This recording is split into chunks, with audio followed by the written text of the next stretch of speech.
Selamat pagi keluargaku, sungguh bersyukur karena Tuhan masih menyertai kita sampai di hari terakhir bulan Januari ini, dan saat ini kita mau bersama-sama memuji Tuhan dan mendengarkan firman Tuhan melalui ibadah raya GBI Kedua Ungaran pada tanggal 31 Januari 2021. Kita akan terus memuji kebesaran Tuhan bahwa Allah kita Allah yang luar biasa dan yang menyertai kita sampai detik ini. Maha besar, oh Tuhanku, kita akan nyanyikan dari nyanyian pujian nomor 17.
Terima kasih Tuhan, Engkau Allah yang maha besar, Engkau yang terus melindungi dan mencukupkan segala hal yang kami butuhkan hingga saat ini. Dan kami mau terus memuji dan memuliakan nama-Mu Tuhan. Pada pagi hari ini kami ingin memuliakan nama-Mu, memuji Engkau dan juga mendengarkan firman-Mu. Berfirmanlah untuk kami supaya kami boleh mendengar, menyimpan dan melakukannya di dalam kehidupan kami sehari-hari. Kau memberkati seluruh rangkaian ibadah kami dari awal sampai akhir, dan biarlah ini boleh menjadi perkenanan bagi-Mu Tuhan. Di dalam nama Tuhan Yesus kami berdoa, amin. Bersyukur karena sampai saat ini Tuhan kita, Tuhan yang luar biasa, dan nama Putranya yang tunggal Yesus Kristus adalah menjadi satu-satunya pengharapan kita, penghiburan kita, dan sukacita kita. Kita akan terus mengingat nama Yesus. Kita akan nyanyikan nyanyian pujian nomor 271 bait yang pertama sampai yang ketiga. Ingat akan nama Yesus.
Kita akan terus memuji Tuhan, namun saat ini kita akan mempersiapkan hati kita untuk mendengarkan firman Tuhan, firman yang menguatkan kita dan pengharapan kita bahwa Tuhan adalah yang bisa kita andalkan apapun yang kita lalui di dalam kehidupan kita. Dalam keadaan suka, duka, dalam keadaan yang menyenangkan ataupun yang tidak menyenangkan, biarlah kita akan terus mengandalkan Tuhan. Kita akan mempersiapkan hati kita dengan satu nyanyian, Ku Dapat Mengandalkanmu.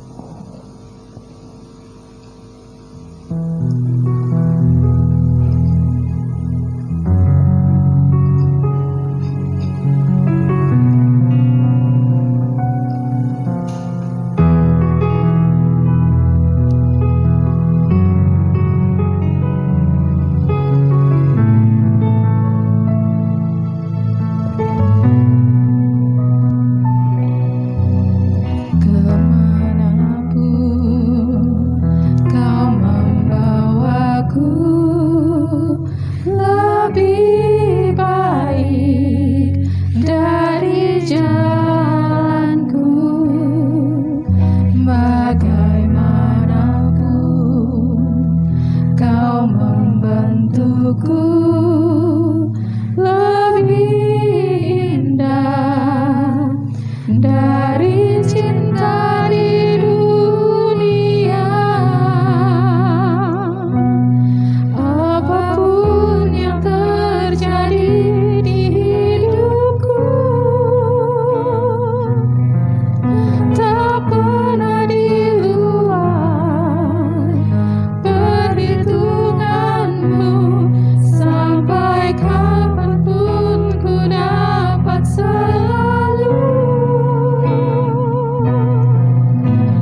Selamat pagi keluargaku yang dikasihi Tuhan. Puji nama Tuhan, meskipun kita mengawali tahun dengan penuh rasa berdebar, kita disuguhkan dengan hal yang mengejutkan di awal tahun, tetapi sekali lagi puji nama Tuhan, kita mengakhiri di bulan Januari ini. Besok kita sudah memasuki bulan Februari. Sekalipun, sekali lagi saya katakan, sekalipun terasa berat, tetapi kita terus belajar bagaimana kita mengandalkan Tuhan. Khotbah di minggu terakhir bulan Januari ini, saya mengambil dari Yeremia pasal yang ke-17, ayat yang ke-5 sampai dengan yang ke-8. Mari kita menyiapkan Yeremia pasal yang ke-17 ayat yang ke-5 sampai dengan yang ke-8 dengan tema tetap mengandalkan Tuhan. Tetap mengandalkan Tuhan. Nah, keluargaku yang dikasihi oleh Tuhan, Nabi Yeremia menjadi nabi, kelompok nabi besar. Artinya masa pelayanannya cukup lama. Kemudian tulisannya kalau kita melihat kitab Yeremia, kemudian ratapan itu juga termasuk panjang. Ini yang dikatakan sebagai nabi besar. Selain ada Yesaya dan Daniel dalam perjanjian lama. Nabi Yeremia, nabi yang unik sebenarnya. Kenapa? Karena simbol kesetiaan seorang pelayan. Nabi Yeremia melayani untuk kerajaan wilayah selatan. Waktu itu kerajaan Israel terpecah, ada utara dan selatan. Nah, Yeremia diutus Tuhan untuk melayani di kerajaan Yehuda atau di bagian selatan. Nanti saya akan menampilkan gambar masa-masa pelayanan Nabi Yeremia ini, keluargaku. Kira-kira di tahun 630 sebelum Masehi sampai 580 sebelum Masehi. Ada beberapa masa kerajaan masa raja yang dilayani oleh Nabi Yeremia. Nah, sekalipun dia seorang nabi, dia menyampaikan firman Tuhan, dia menyampaikan teguran, dia menyampaikan nubuatan, tetapi oleh bangsanya sendiri, oleh kerajaan selatan, oleh Yehuda, dianggap sepi. Bahkan Yeremia dimusuhi. Tetapi dia termasuk nabi yang tegas, sekalipun hatinya lembut. Sehingga tulisannya sebenarnya, baik kitab Yeremia maupun ratapan, adalah kelembutan hatinya. Dia meratap menangis terhadap bangsanya yang meninggalkan Tuhan. Nah, ini menarik sekali sebagai latar belakang. Mari kita memperhatikan gambar di layar. Nah, keluargaku bisa memperhatikan bahwa pelayanan Nabi Yeremia itu melewati masa kerajaan yang dipimpin, ini kerajaan Yehuda, berarti kan ada raja-raja Yehuda, lalu ada tahunnya di sana. Nah, semasa Yosia, kemudian ada Yoahaz, Yoyakim, Yoyakin, Sedekia, kemudian ada kehancuran atau kejatuhan Yerusalem. Yosia adalah raja yang memulai pembaharuan di dalam kerohanian. Dan di sanalah Yeremia muncul untuk mendampingi Raja Yosia di dalam membangun kembali kerajaan Yehuda. Tetapi setelah Yosia mati, dia digantikan oleh Yoahaz. Dan itu hanya berlangsung 3 bulan saja masa pemerintahannya. Kemudian digantikan oleh Yoyakim, Yoyakin, Sedekia. Nanti semuanya ada catatan di sana, keluargaku bisa melihat cerita-cerita di zaman kerajaan Yoahaz, Yoyakim, Yoyakin, Sedekia, baik di dalam 2 raja-raja maupun di 2 tawarikh. Dan yang menarik adalah bahwa raja-raja setelah Yosia adalah raja-raja yang meninggalkan Tuhan. Raja-raja yang dituliskan di sana melakukan apa yang jahat di mata Tuhan. Ini menarik sekali untuk bisa kita ketahui, sehingga kita mengerti kenapa tulisannya Yeremia seperti ini, termasuk ketika kita membaca perikop kecil di ayat yang ke-5 sampai yang ke-8 dari kitab Yeremia ini. Bahwa Yeremia ditugaskan oleh Tuhan untuk menegur, mengingatkan, bahkan menubuatkan kecelakaan ataupun kejatuhan, supaya menuntut bangsanya segera bertobat. Tetapi sekali lagi seperti yang tadi saya katakan bahwa bangsa Yehuda, kerajaan Yehuda menganggap sepi terhadap apa yang disampaikan oleh Nabi Tuhan. Nah, keluarga yang dikasih Tuhan. Sehingga kalau kita memperhatikan ayat yang pertama di pasal yang ke-17 tadi, dosa Yehuda telah tertulis dengan pena besi. Ini menunjukkan bahwa Yehuda telah terjatuh dalam dosa dan itu terus-menerus sampai akhirnya menjadi sebuah kebiasaan. Dengan bahasa sastra yang dituliskan di sana adalah dosa itu sudah tertuliskan dengan pena besi dengan matanya dari intan. Artinya goresannya itu tidak bisa dihapuskan. Intan itu bisa untuk menggores kaca atau bahkan memecahkan kaca. Penanya besi dan mata penanya adalah intan. Dosa itu sudah tergores di dalam hati. Ini sebenarnya merujuk kalau kita nanti memperhatikan dimulai dari leluhurnya Yosia, kemudian Yoas dan seterusnya. Leluhurnya jauh sebelum itu mereka sudah meninggalkan Tuhan. Kita bisa membandingkan di dalam 2 Tawarikh pasal yang ke-24 ayat yang ke-17. Jadi ketika bangsa itu mulai berbalik dari Allah, mereka meninggalkan rumah Allah, mereka mendirikan tiang-tiang berhala, menyembah bukan lagi Yahweh.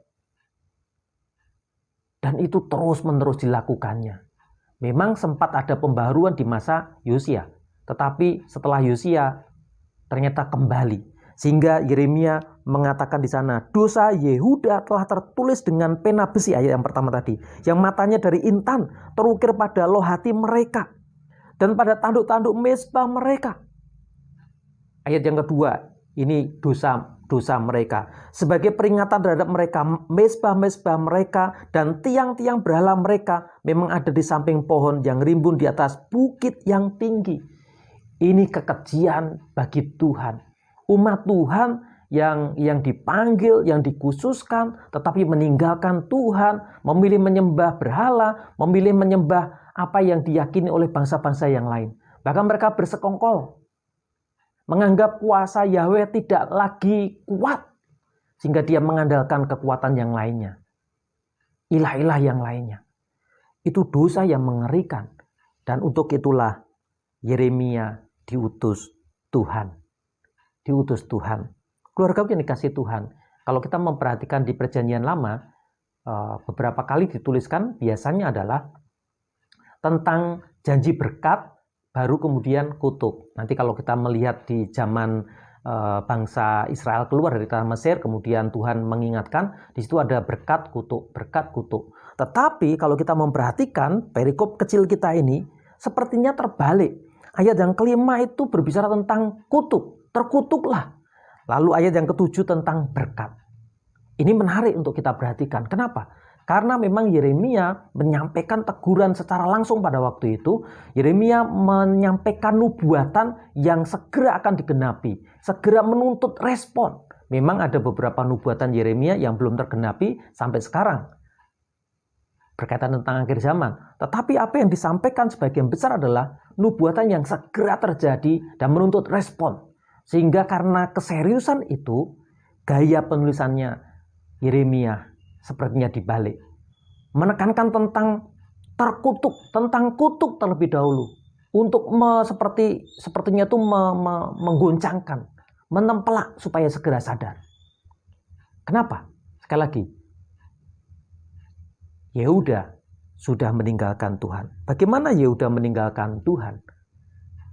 Perhatikan ayat yang kelima, yang keenam. Ini menjadi ringkasan sebenarnya. Kalau dirincikan, banyak sekali. Nanti kita bisa melihat, kembali lagi lihat di gambar tadi, dari 2 Raja-Raja, 2 Tawarikh, atau leluhurnya sudah melakukan dosa itu. Tetapi ayat yang kelima, yang keenam, menjadi gambaran ringkas apa yang dilakukan oleh Yehuda, oleh kerajaan selatan, oleh umat Tuhan.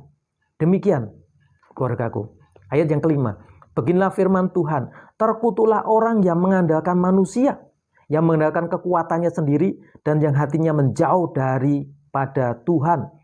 Ia akan seperti semak bulus di padang belantara, ia tidak akan mengalami datangnya keadaan baik, ia akan tinggal di tanah angus, di padang gurun, di negeri padang asin yang tidak berpenduduk. Sekali lagi ini nubuatan nanti akhirnya diangkut Babel di masa pembuangan.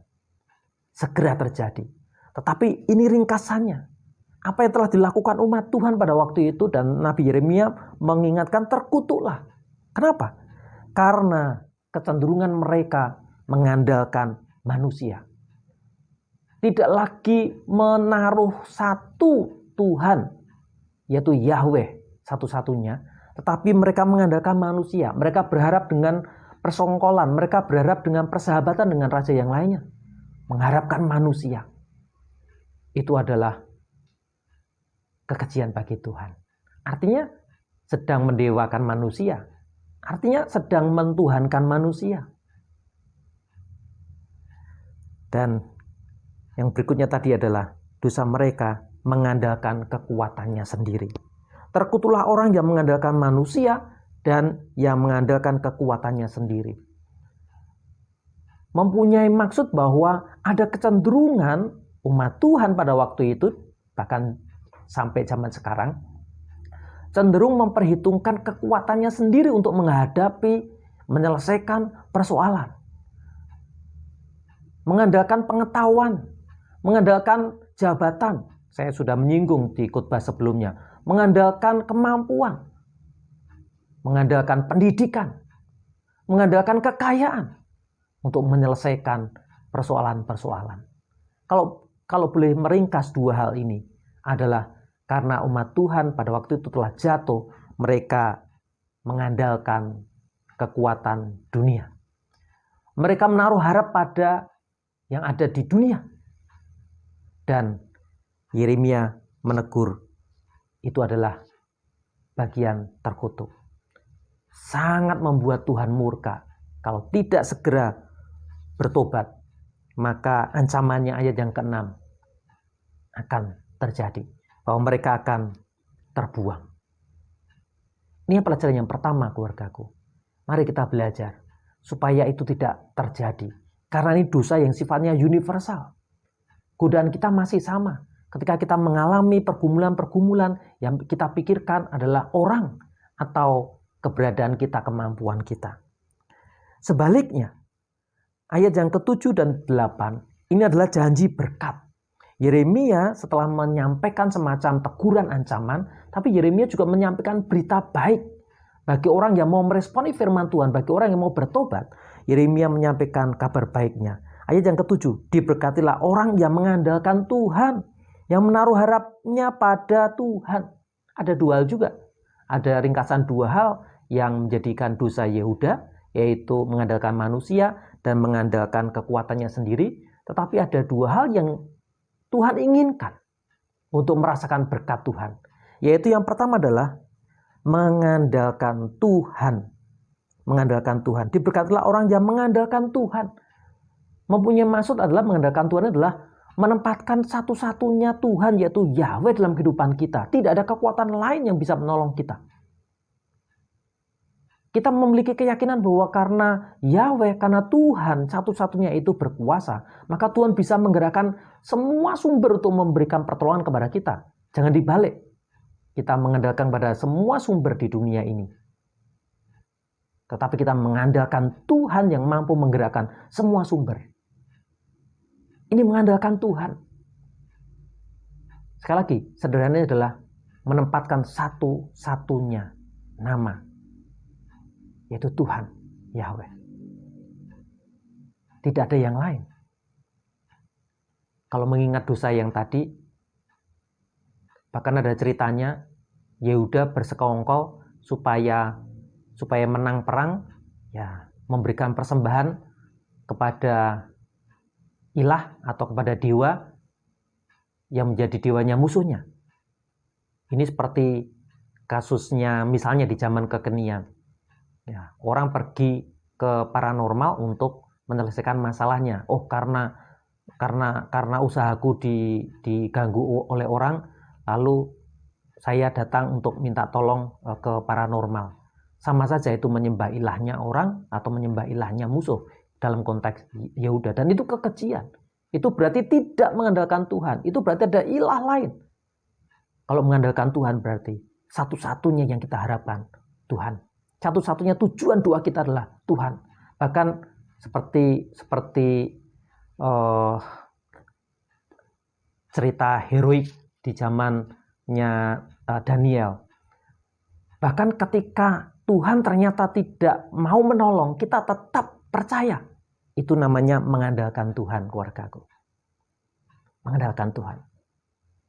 Yang kedua, janji berkat itu diberikan kepada orang yang menaruh harap hanya kepada Tuhan. Apa artinya menaruh harap kepada Tuhan? Janji berkat itu berkaitan dengan dua untuk kita penuhi. Hanya ada satu, yaitu Tuhan, Yahweh. Yang kedua adalah menaruh harap. Ini mempunyai pengertian kita tetap percaya meskipun belum melihat hasilnya. Itu berarti menaruh harap. Kita berdoa dan kita mempunyai pengharapan walaupun itu belum terjadi. Bahkan ada banyak yang mengalami sampai Tuhan panggil. Harapan itu sepertinya belum Tuhan izinkan terjadi. Bapak Abraham pun mengalami. Tetapi pelajarannya adalah kita tetap percaya kepada Tuhan. Ini namanya menaruh harap.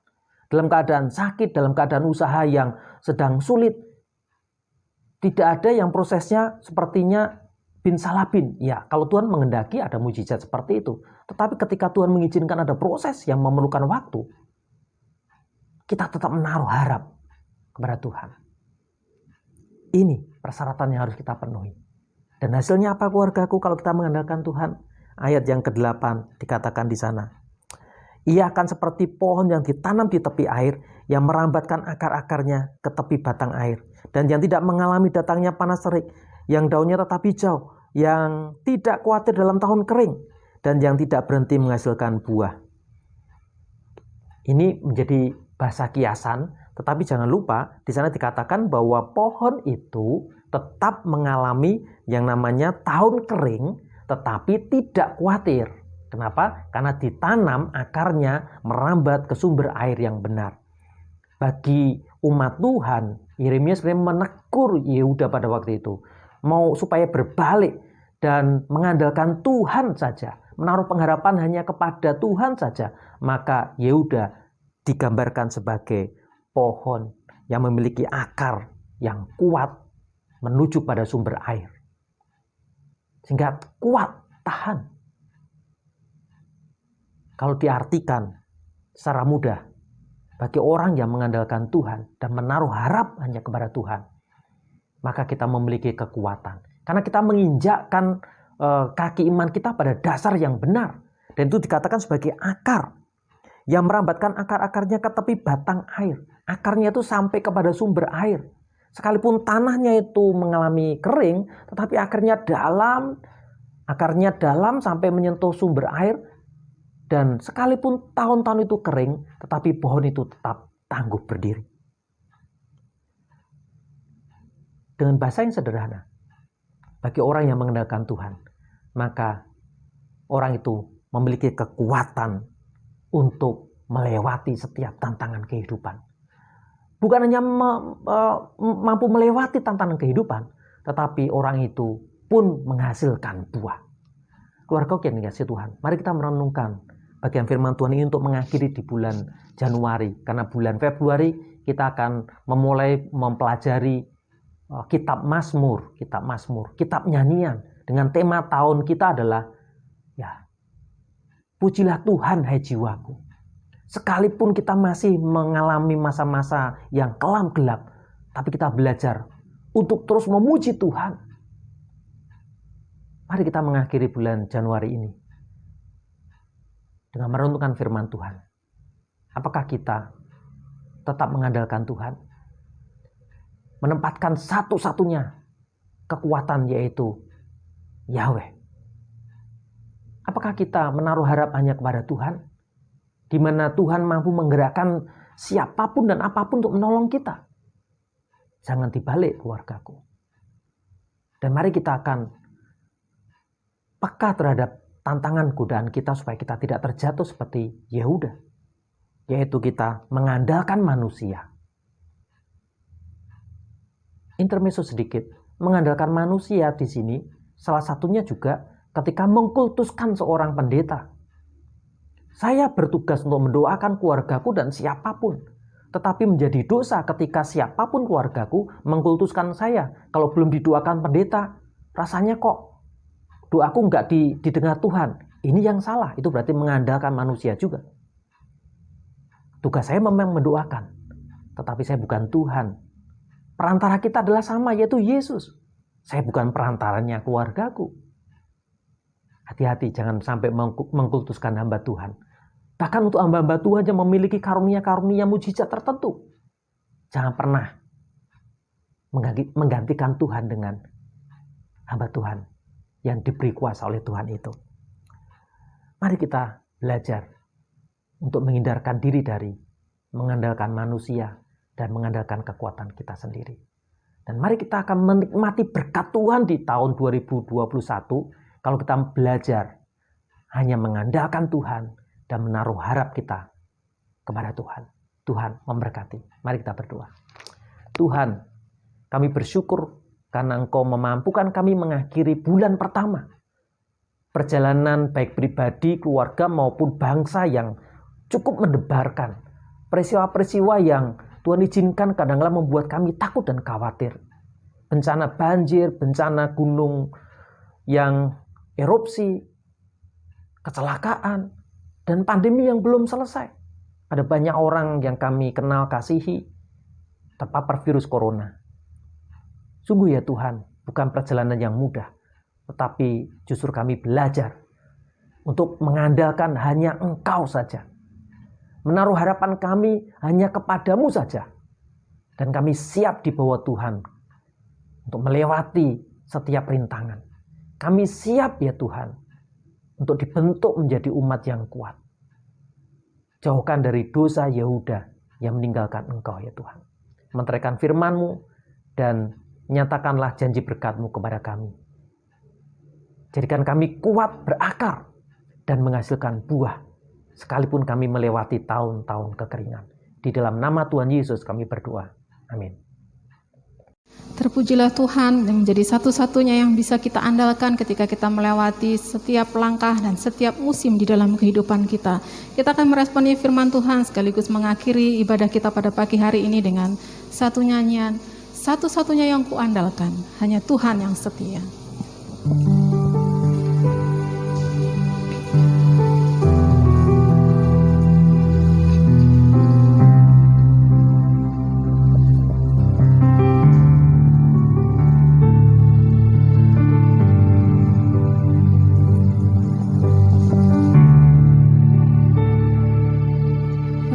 Engkau